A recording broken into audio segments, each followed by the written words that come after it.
of government we're going to talk about is a democracy. And a democracy is any form of government in which the people, the citizens of that country, make the laws and run the government.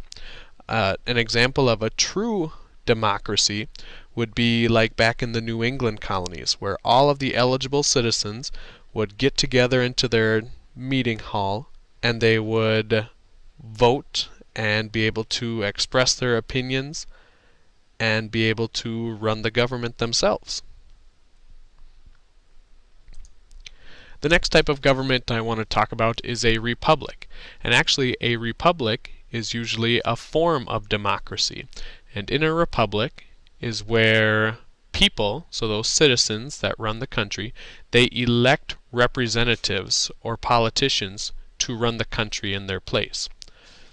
So let me ask you, what type of government does the United States have? If you answered a republic, you are correct. So we technically are a democracy, but even more specifically, we are a republic. Because yes, the people run the country, we the people, but to do so we elect representatives or politicians to represent us on our behalf. The next type of government is a monarchy. So a monarchy has a king, a queen, or sometimes they're called an emperor or an empress. So tomato, tomato, kind of a different name for having the one person who's ruling and in charge. And within monarchies, power is passed down from generation to generation.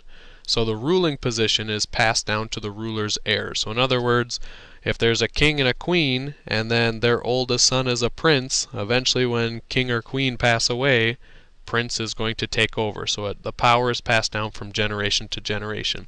In some traditional monarchies, that monarch, king, queen, emperor, empress, what have you, that monarch would have absolute power. So basically be able to do whatever they wished.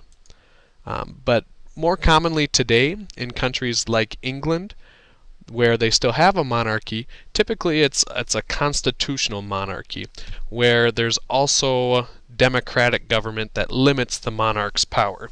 So in the case of England, they have the lawmaking body called Parliament, where those people are elected by the citizens, and Parliament, that lawmaking body, limits the power that the actual king or queen or whoever is ruling England would have.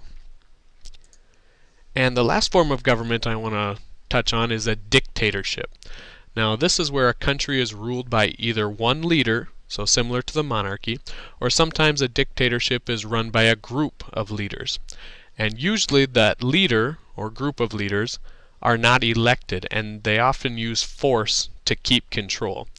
And there's also a situation where there's military dictatorships, where it's the actual army that's in control. So if you think back to France and the French Revolution under Napoleon Bonaparte, that would be a dictatorship. If you think back to Nazi Germany with Adolf Hitler, that would be a dictatorship. You can see in this image right here where they have Saddam Hussein from Iraq. That would be another example of a dictatorship.